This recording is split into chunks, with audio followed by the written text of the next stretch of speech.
Mungkin kalian pernah mengalami ya ketika baru tanggal 15 gaji sudah habis ya, nggak tahu kemana. Kita juga merasa uang belanja itu rasanya seperti cepat habis padahal kita nggak beli barang-barang yang mahal. Kita nggak beli mobil, nggak beli rumah, tapi kok tabungan juga nggak pernah terisi. Banyak dari kita juga sering berpikir kalau gaji naik pasti keuangannya aman. Nah, kalian juga merasa seperti itu ya mestinya ya. Padahal kalau kalian tahu masalahnya itu bukan di jumlah gaji, tapi ada di kebocoran-kebocoran kecil yang terjadi setiap hari. Nah, dari kebocoran itu inilah yang bikin finansial kalian itu seperti misalkan dana darurat, DP rumah atau mungkin dana untuk liburan itu berhenti di tempat. Nah, kita terlalu fokus pada budgeting pengeluaran yang besar, misalkan kayak cicilan rumah, sewa kosan, atau tagihan listrik. Tapi banyak di antara kita itu juga lupa bahwa kalau saya boleh sebut adalah pembunuh tersembunyi keuangan adalah transaksi harian, ya transaksi receh. Misalkan nih kalian beli kopi, misalkan beli kopi harga 30.000. Nah, kemudian beli snack 20.000 dan mungkin naik ojol itu merupakan kebocoran-kebocoran kecil yang kalau ditotal jika di akhir bulan itu pasti hasilnya bisa jutaan rupiah gitu. Nah, di video kali ini channel Hidup Tenang akan membongkar 5 strategi untuk berhemat. Strategi untuk berhemat ya. Berhematnya dari apa? Berhemat dari uang harian. Jadi 5 strategi berhemat uang harian. Nah, apa aja? Nah, tonton terus sampai akhir ya. Nanti saya akan berikan tips-tips ya. Ini bukan tips terkait menabung yang sampai menyiksa diri kalian sendiri. Ini adalah trik cerdas, bahkan cenderung sedikit ada unsur psikologisnya. Jadi yang membuat uang kalian itu, uang-uang bulanan itu di akhir bulan nanti bisa sisa banyak.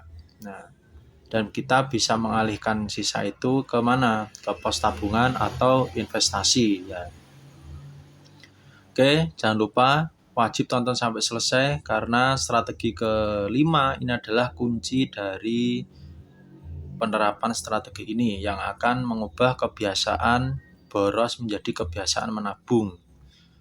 Oke, langsung saja kita bahas strateginya. Strategi pertama yaitu cash only ya, cash only. Maksudnya gimana Pak? Cash only ini adalah ya kita pegang uang cash. Oke, karena ini merupakan pondasi paling ampuh ya, pondasi paling ampuh sebelum kita ke strategi berikutnya. Misalkan Anda menentukan budget harian ya, menentukan budget harian misalkan satu hari adalah 75.000 ya, berarti estimasi pengeluaran dalam satu hari ini tidak boleh lebih ya, tidak boleh lebih dari 75.000. Tugas kalian yaitu menyiapkan menyiapkan dompet ya. Di dompet itu harus ada uang tunai senilai 75.000, jangan lebih. Karena kalau lebih berarti kalian itu melanggar aturan ini ya. Ini butuh kedisiplinan. Oke. Siapkan uang. Misalkan pada malam hari ya, pada malam hari. Malam hari kalian siapkan uang itu. Siapkan uang. Nah, kenapa kok harus malam hari Pak? Ya karena biar besok nggak repot ya. Karena kan biasanya kalau pagi-pagi kita mungkin dikejar waktu atau apa jadi repot. Nah, dana itu uang itu hanya boleh dipakai untuk semua pengeluaran di hari tersebut. Sedangkan untuk kartu debit misalkan e-wallet yang kalian punya itu hanya boleh digunakan untuk pengeluaran yang sudah dianggarkan. Misalnya nih ada tagihan listrik dan belanja mingguan. Nah, simple ya kelihatannya ya. Kenapa sih cash only ini ya, metode cash only ini sangat powerful ya? Itu gini alasannya. Misalkan saat kita membayar dengan uang tunai ya, kita itu real melihat uang itu hilang secara fisik dari tangan kita. Nah, pasti akan menimbulkan efek psikologis jauh lebih besar daripada kalian melakukan pembayaran pakai transfer. Nah, tuh. Jadi bayangkan ya, misalkan nih kalian beli kopi harga 30.000 ya, beli kopi harga 30.000. Nah, kalian tanya tuh kepada diri kalian sendiri, kalau bayarnya pakai e-wallet ya, pakai e-wallet atau transfer, pasti kan rasanya ya uang berkurang itu kayak nggak ada rasanya gitu maksudnya. Jadi kita terbiasa langsung transfer, transfer, transfer. Nah, sedangkan kalau kita bayarnya cash, berarti kan kita tuh pegang duit ya. Pegang duit, kita merasakan kalau oh yang misalkan harga 75.000 ini kita keluarkan uang 75.000. Pasti otak kita itu akan eh, menimbulkan efek wah ternyata beli kopi harga 30.000 ya, maaf, beli kopi harga 30.000 ini ternyata mahal ya gitu. Nah, itu jadi kelihatannya sepele tapi adalah merupakan trik untuk memaksa otak untuk mencintai uang itu lebih erat. Nah, jadi kalian merasakan oh ternyata mengeluarkan uang 30.000 itu lumayan ya gitu daripada hanya sekedar langsung transfer transfer. Nah, gitu. Jadi memaksa otak untuk mencintai uang itu lebih erat dengan membatasi diri pada uang tunai. Nah, ketika uang itu habis, Anda benar-benar harus berhenti belanja ya. Uang yang budget 75.000 tadi tidak boleh lebih ya. Dan dan tidak boleh top up di misalkan wah 75.000 sudah habis nih secara tunai. Nah, sedangkan di saldo ATM masih ada ya, itu jangan digunakan ya. Karena percuma nanti. Oke. Setelah itu strategi kedua ini adalah meal planning ya untuk anti boros. Meal planning ini mungkin adalah istilah yang banyak yang belum tahu ya. Meal planning ini merupakan kunci untuk Kunci untuk yaitu untuk menghemat uang harian ya. Meal planning itu apa? Yaitu perencanaan menu harian ya. Perencanaan menu harian. Jadi kalian itu sudah merencanakan dalam waktu mungkin 3-5 hari ke depan ini ingin makan apa. Nah, itu kalian sudah harus melakukan list ya, di list hari ini makan apa, besok makan apa. Nah, karena kenapa? Kebocoran terbesar itu sering dalam uang harian dari makanan dan minuman yang dibeli di luar rumah ya. Entah itu kopi, makan siang atau snack. Kelihatannya sepele ya, cuman itu sangat berbahaya. Nah, misalkan gini, kalau misalkan kalian adalah pekerja kantoran ya, seorang pekerja, nah pasti kan ada istirahat siang tuh. Ketika istirahat, kalian kan pasti makan atau mungkin yang kuliah kalian bisa jajan di kampus gitu ya. Katakanlah untuk makan siang itu kita budget sekali makan 35.000. Nah, ini sudah mewah ini ya 35.000. Nah, kalau 5 hari kerja atau seminggu ya, berarti kan totalnya ada berapa? Atau mungkin kalau 1 bulan lah, 20 hari kerja itu kan ketemunya 700.000 per bulan. Nah, ini lumayan besar ini ya. Hanya untuk makan siang saja. Nah, ini kalau tidak disadari secara betul, ya pasti keuangan kalian akan seret. Nah, strateginya apa? Meal planning ini melakukan perencanaan menu harian. Kalian harus masak sendiri ya, masak sendiri. Misalkan beli bahan baku satu porsi misalkan 15.000 total ya. Berarti kan 1 bulan cuman 300.000. Nah, berarti kan ada selisih berapa? 400.000. Nah, selisih ini kalau kita kalikan selama 1 tahun kan lumayan besar ya. Itu.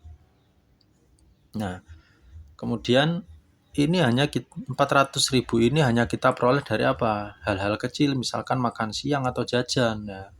Nah ini banyak orang yang nggak sadar terkait itu. Nah, cara memulainya gimana nih meal planning? Cara mulainya itu adalah membuat rencana menu untuk 3-5 hari ke depan. Bukan langsung 7 hari. Karena apa?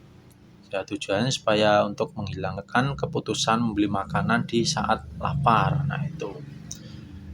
Misalkan nih ketika Anda tadi kan di awal misalkan menyiapkan uang cash 75.000 lah. Meal planning ini juga bisa kita siapkan pada malam hari ya.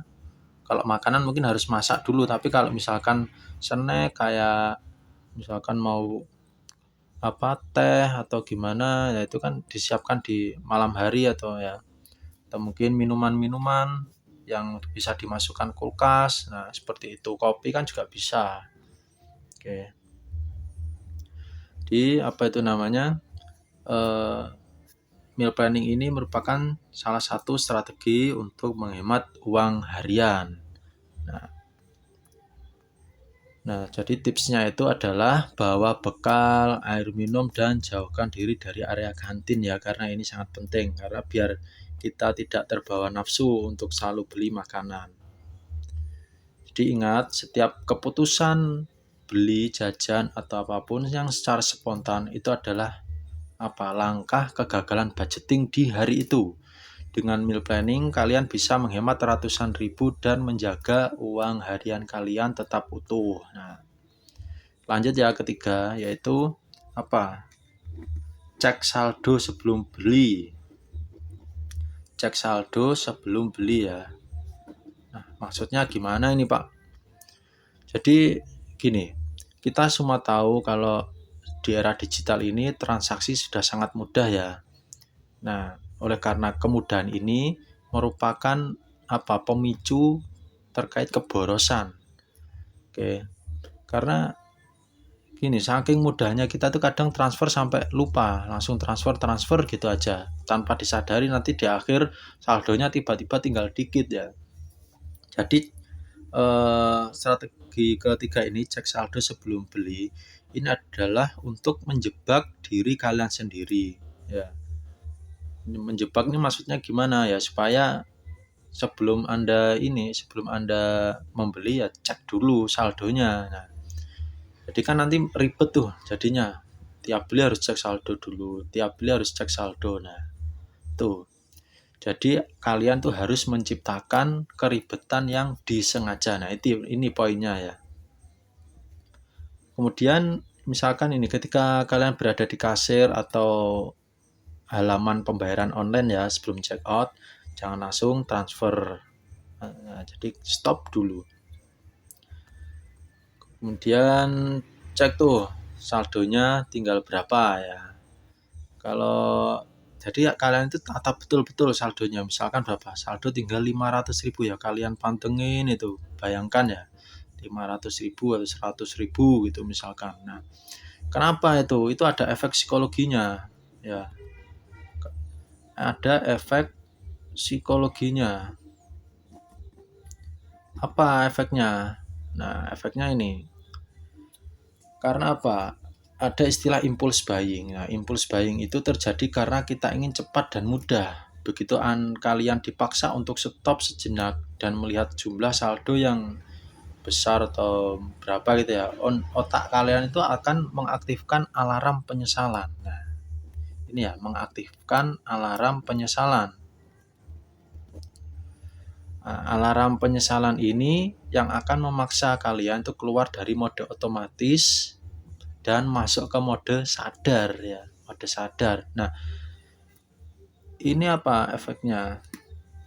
Ini akan membentuk self control ya, self control di era digital ini. Kalian akan sering menemukan diri kalian sendiri itu membatalkan pembelian yang tidak perlu hanya karena repot harus melihat saldo dulu. Nah, ini ya akan membatalkan pembelian yang tidak perlu. Nah, ini fungsinya ini.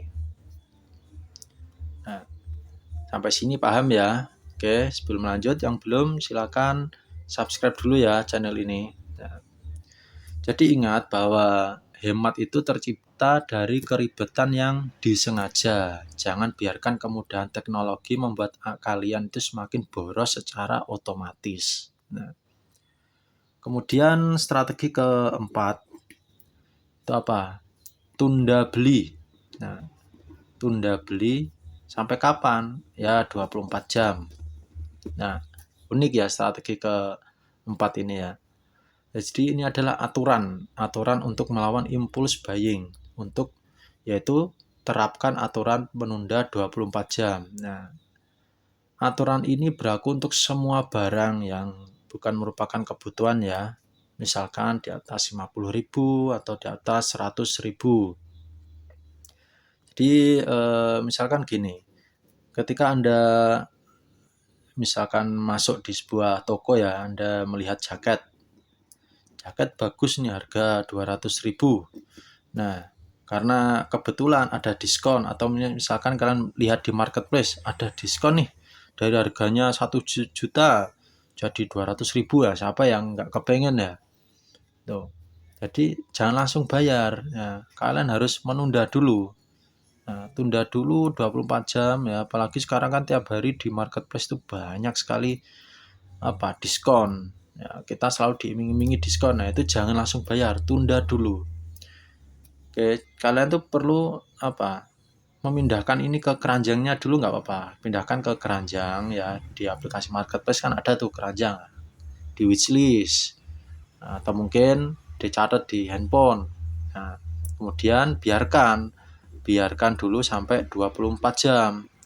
Nah, berikan waktu 24 jam ya, kalian tinggal tidur atau jalan-jalan kemana ya, tanpa ini aktivitas memikirkan barang itu. Jadi ini jangan difikirkan ya.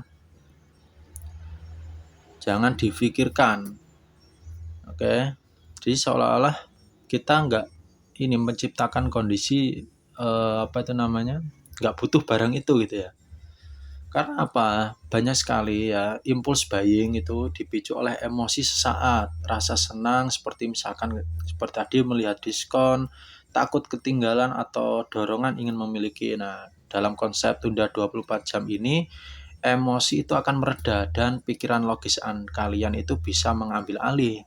Jadi yang awalnya kita keburu-buru pengen segera beli, nah setelah 24 jam efek psikologisnya yaitu kalian muncul rasa untuk rasa sadar ya. Jadi efek pikiran logisnya itu yang mengambil alih.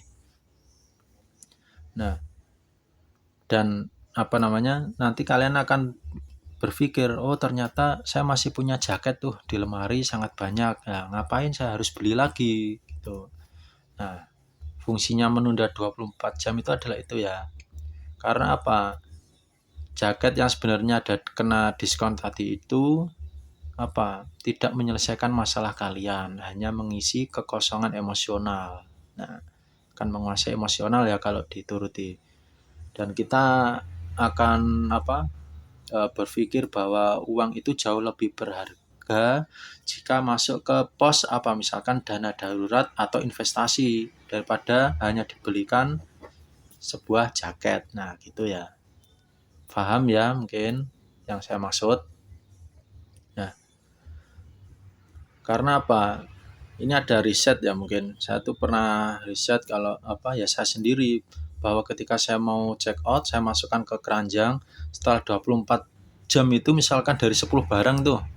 Itu mungkin yang saya beli hanya 2. Ya, jadi misalkan 60-80% itu barang yang masuk ke keranjang itu saya hapus karena penyesalan atau ya mungkin kesadarannya sudah mulai muncul ya, karena itu merupakan keinginan ya, bukan kebutuhan. Nah, strategi ini memastikan uang belanja kita bulanan itu supaya tidak bocor. Nah, untuk barang-barang yang tidak esensial. Oke. Kemudian strategi kelima.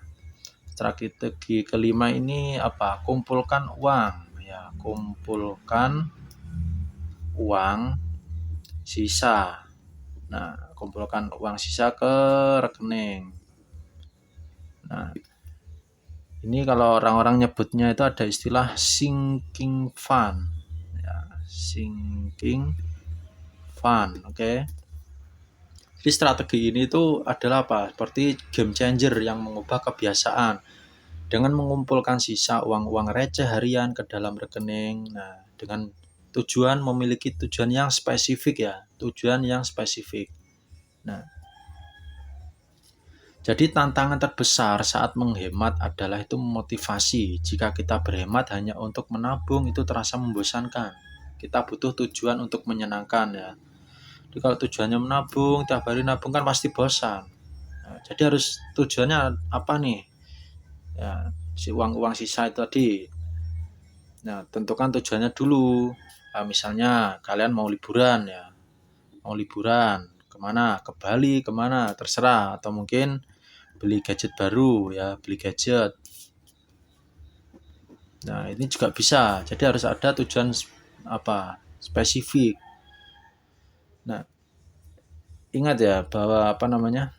Strategi yang pertama tadi kayak cash only. Nah, itu apa? Merupakan jadi kan misalkan ini dari strategi cash only ada sisa. Nah, misalkan sisa 25.000. Nah, ini jangan digunakan belanja untuk esok hari ya. Jangan digunakan belanja untuk besoknya. Ini masukkan ke rekening ini yang namanya sinking fund ini.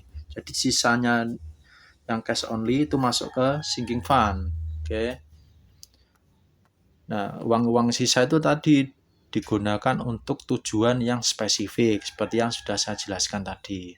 Nah, otomatis apa kalian merasa oh ternyata uang sisa selama ini tuh bisa menjadi reward bagi diri kalian sendiri tuh dan merupakan reward yang positif. Oke. Karena apa? Hasil kerja keras dari sisa-sisa uang harian itu bisa menyenangkan psikologis kita ya. Nah, itu. Karena apa? Semua ini merupakan bentuk self control tertinggi agar kalian bisa berhemat tapi tetap mengarahkan uang yang tadinya bocor kemana-mana itu bisa ke arah pembangunan masa depan keuangan. Nah, oke. Untuk sahabat channel Bisa Hidup Tenang, kita sudah membahas 5 strategi terbukti untuk menutup kebocoran uang harian, oke? Saya ulangi lagi ya, strategi pertama tadi ada cash only, kemudian meal planning, terus cek saldo sebelum beli, dan tunda beli 24 jam. Yang terakhir adalah mengumpulkan uang sisa, oke? Mengumpulkan uang sisa. Jadi, saya rasa sampai di sini kalian paham ya. Mungkin kalau jika ada kalimat atau kata-kata saya yang salah dalam memberikan strategi ini, atau mungkin ada kekurangannya, tolong sempurnakan di kolom komentar ya. Kalian bisa berkomentar apapun yang demi membangun. Nah, kita sama-sama belajar bareng-bareng, oke? Jadi semoga dengan adanya video ini ya, minta tolong diterapkan ya, mungkin 1, 2, 3 bulan ke depan ya, karena saya jamin kalian akan terkejut nanti ya melihat wah ternyata uang saya yang selama ini keluar entah kemana kalau dikumpulkan banyak juga ya gitu nanti ya. Oke, jika kalian merasa video ini bermanfaat, tolong like video ini ya sebagai dukungan channel ini agar terus berkembang. Jangan lupa share juga ke teman kalian dan jangan lupa subscribe channel ini ya supaya lebih berkembang. Terima kasih sudah menonton.